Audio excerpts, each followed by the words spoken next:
আচ্ছা, তোমাদের আজকে আমি পড়াবো ডার্ক এজ। তো যারা যারা এখনো পর্যন্ত ক্যামেরাটা ওপেন করোনি, ক্যামেরাটা ওপেন করে নেবে, নিজের নিজের ক্যামেরা। ঠিক আছে, সবাই নিজের নিজের ক্যামেরাটা ওপেন করে নেবে একটু।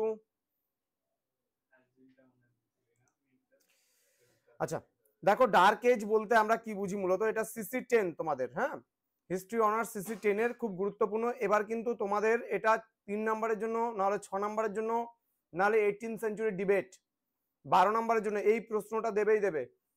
খুব ভালো করে এটা পড়বে তোমরা। রাইটের short note on dark age, আমি এটা 3-এর মতন করে আজকে বুঝিয়ে দিচ্ছি এবং পরে আমি বড়টা আলোচনা করব। জিসটা আজকে বুঝিয়ে দিচ্ছি কি জিনিস। হ্যাঁ, খুব সিম্পল ভাবে। আজকে আমার একটু প্রবলেম আছে দেখে আমি জাস্ট একটা টপিকই আজকে পড়াবো, ঠিক আছে, বেশি টপিক পড়াবো না, মুখে একটু প্রবলেম আছে দেখে। হ্যাঁ, আমি জাস্ট বলেছিলাম তোমাদের আজকে ক্লাস নেবো, যার জন্য আজকে ক্লাসটা নিচ্ছি। হ্যাঁ, তো প্রথমত তোমাদের বলবো যে ডার্ক এজ মানে অন্ধকারময় যুগ। দেখো, অন্ধকারময় যুগ কাকে বলে, অর্থাৎ এই শতকে, অষ্টাদশ শতক কিন্তু ভারতের ইতিহাসে যুগ পরিবর্তন, রাজনৈতিক পালা পরিবর্তনের একটা যুগ আমরা বলতে পারি। তার কারণ এই যুগে এসে অনেক কিছু পরিবর্তন হয়েছিল। যেমন মুঘল সাম্রাজ্যের মতো একটা বিশাল বড় সাম্রাজ্যের পতন হয়েছিল এই যুগে এসে, এবং আঞ্চলিক অনেক শক্তির কিন্তু উত্থান ঘটেছিল এই সময়। যে মুঘল সাম্রাজ্যের মতো বিশাল বড় একটা সাম্রাজ্যের পতনের দিকটা লক্ষ্য করে এবং কিছু খারাপ দিক মানে লক্ষ্য করে সমকালীন বেশ কিছু ঐতিহাসিক বলেছেন যে অষ্টাদশ শতক ছিল মুঘল ইতিহাসের বা অষ্টাদশ শতকের ইতিহাসে ডার্ক এজ। তো এই ডার্ক এজ কেন বলা হয়েছে অষ্টাদশ শতককে, বা ডার্ক এজ বলতে আমরা কি বুঝি, এটা নিয়ে একটু আলোচনা করব আজকে। দেখো, তো ভারত ইতিহাসে অষ্টাদশ শতক ছিল একটি গুরুত্বপূর্ণ যুগ হিসাবে পরিচিত। কেন? কারণ এই শতক ছিল এক যুগ পরিবর্তন এবং রাজনৈতিক পালাবদলের সাক্ষী।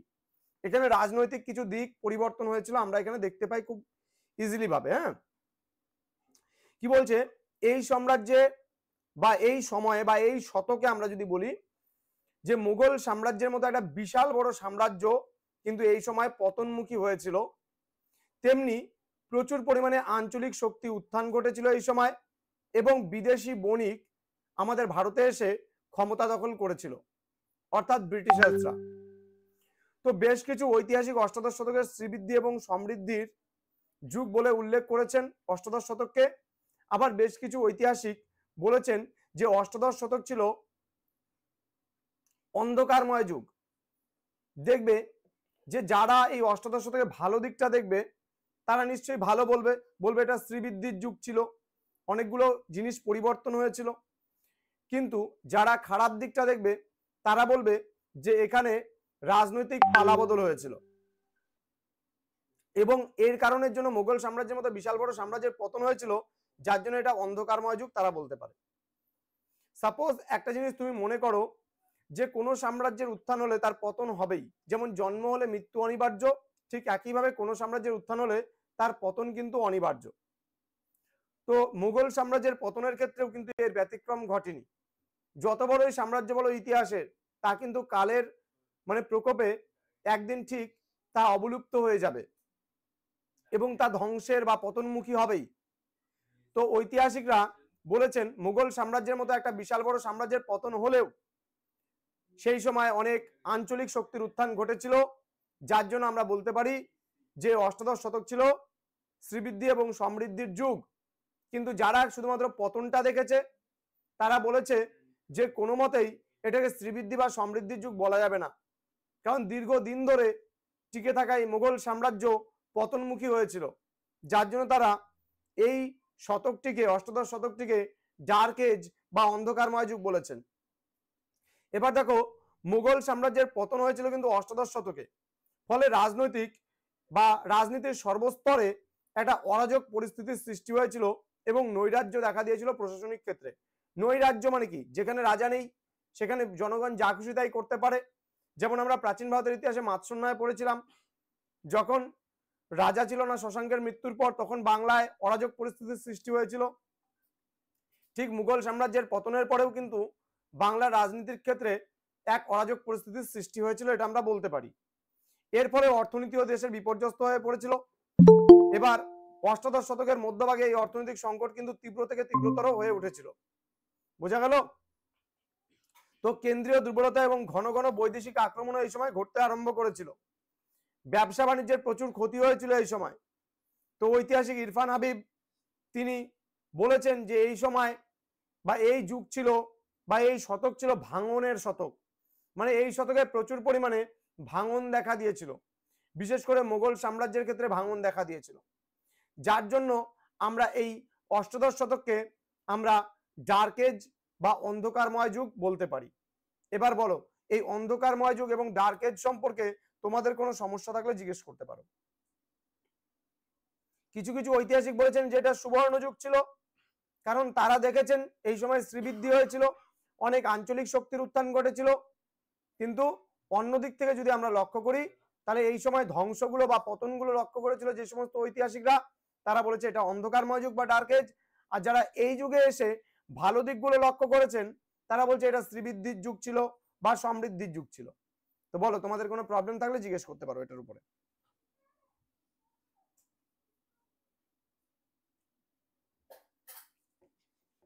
দেখো দেখলে একটা জিনিস স্টুডেন্টরা কি বলে, বলে স্যার ক্লাস নেয় না, বলে না নোটস পত্র তো কোন কালে দিয়ে রেখে দিয়েছি, 3টা পেপারেরই ম্যাক্সিমাম নোটস দেওয়া হয়ে গেছে। স্টুডেন্টরা বলে স্যার ক্লাস নেয় না, বই লেখালেখির কারণে একটু যদি ব্যস্ত থাকি বলে স্যার ক্লাস নেয় না। আর ক্লাস দিলে পরে তোমাদের ব্যাচের মধ্যে 25 জন স্টুডেন্টের কাছাকাছি আছে, 25 জন, তার মধ্যে মাত্র আজকে 4 জন ক্লাস করছো আর একজন হয়তো নেটওয়ার্কের সমস্যার জন্য লেফট করলো। এই 5 জন গ্রুপে জয়েন হয়েছে, 20 জনই নাই। একটা জিনিস বুঝিয়ে দিলে বুঝবে না, শুনবে না। আর যদি মাঝখান থেকে একটা বাদ দেই একদিন ক্লাস, বাস হয়ে গেছে। বলো এবার তোমাদের বক্তব্য কি আছে।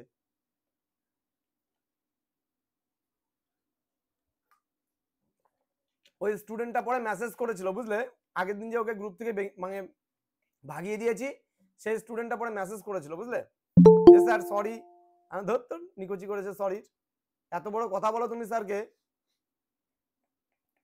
স্যার ওই ছেলেটা মেসেজ করেছিল ওই দিনই দুপুরে আমাকে যে সেক পেপারের কি ইয়েটা আছে তোর কাছে লিংক, তো আমি বলছি আমার কাছে আছে কিন্তু আমি খুঁজে পাচ্ছি না, তুই স্যারকে বল। পরে তো দেখলাম ওই নাম্বারটাই আপনি বের করে দিলেন গ্রুপ থেকে, আমি সাথে সাথে ব্লক মেরে দিচ্ছি। ঠিকই আছে, মানে মিসবিহেভ কেন করবে? আমার কাছে সিধা কথা, মিসবিহেভ করার কোনো জায়গা নেই। আমি যদি না দিতাম, হ্যাঁ আমরা যদি না দিতাম বা না করতাম তাহলে সেটা আলাদা ব্যাপার। আমরা তো করছি, সব কাজ করে দিচ্ছি, সে একদিন দুদিন একটু এদিক ওদিক হতেই পারে, 19-20 হতেই পারে দেওয়ার ক্ষেত্রে। যেমন আমার বইটা কাল মানে আজকে গেল পাবলিশ হতে, সেকেন্ড সেমিস্টারে যে বইটা আমার বেরোবে এবার, মেজর হিস্ট্রি আমার লেখা যে বইটা বেরোচ্ছে, মানে অনেকদিন আগেই বেরোতো, কিন্তু আমি মেজরটা লিখেছি শুধুমাত্র, আমি এসএসসিটা লিখিনি। মিউজিয়াম এন্ড আর্কাইভস এর উপরে আমাদেরই একজন অন্য টিচার লিখেছে, বুঝতে পারলা? তো সেই কারণের জন্য একটু ব্যস্ততার মধ্যে ছিলাম। এবার এমন তো না যে একবার এই ক্লাস দেইনি তোমাদের বা নোটস পত্র দেইনি, চুপচাপ বসে আছি, সাজেশন ফাজেশন সবই দেওয়া হয়ে গেছে, খালি CC8 এর একটু বাকি আছে তোমাদের, তাই না? CC8 এর সাজেশন মনে দেইনি তোমাদের, তাই তো? তাহলে এসএসসি হিস্ট্রি দেওয়া হয়ে গেছে, জিইট দেওয়া হয়ে গেছে, তোমার মেজরের দুটো পেপার, সরি মেজর বলছি কেন, তোমাদের হচ্ছে সিসি দুটো পেপার দেওয়া হয়ে গেছে, একটা খালি সিসি বাকি আছে 8টা, এখনো পরীক্ষা 1.5 মাসের কাছাকাছি বাকি আছে। তো এই সপ্তাহের মধ্যে দিয়ে দিব। আমার এই যে এরপরে যেদিন আমার বাড়ির ব্যাচটা অফলাইনের পড়ানো আছে সেদিন তোমাদের দিয়ে দেওয়া হবে ওটা, কারণ ওদের বলেছি তোমরা এলে পারে এরপরের দিন আমি ওটাই রেডি করে দেবো। আর দেখবে ক্লাসরুমটা চেক করবে, প্রতিদিন নোটস আপলোড হচ্ছে, আজকে অলরেডি 2 না 3টে নোট আপলোড করেছি, প্রতিদিন আপলোড করছি। হ্যাঁ ওখানেই ক্লাসরুমটা একটু চেক করবে প্রতিদিন, হ্যাঁ, কারণ কি বলতো ক্লাসরুমে দিলে না আমার এক জায়গায় থাকে, তো জিনিসগুলো মিলিয়ে মিলিয়ে আমি দেই, সুবিধা হয়। এবার গ্রুপে দিলে পরে মনে থাকে না কোনটা দিলাম কোনটা দিলাম না, যার জন্য ওই সবকিছু ওখানেই তোমরা পাবে। বোঝা গেল? তো আজকের ক্লাসটা এতটুকুই থাক। মানে আমার মুখে ঘা হয়েছে প্রচন্ড, বেশি জোরে কথা বলতে অসুবিধা হচ্ছে আজকে।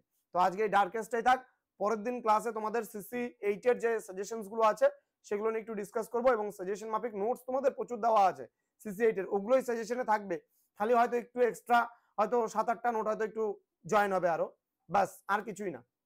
CC8 এর সিলেবাসটা খুব ছোট তো, আর ইউরোপিয়ান হিস্ট্রি খুব কম গন্ডিটা, আর সেখান থেকে যেমন মনে করো 8টা থেকে 10টা প্রশ্ন, বড় প্রশ্ন পড়লেই তোমাদের হয়ে যাবে, খুব ম্যাক্সিমাম হলে আমি 10টা প্রশ্ন দেবো সেখান থেকে। বোঝা গেল? চলো স্যার, হ্যাঁ বলো শ্রেয়া।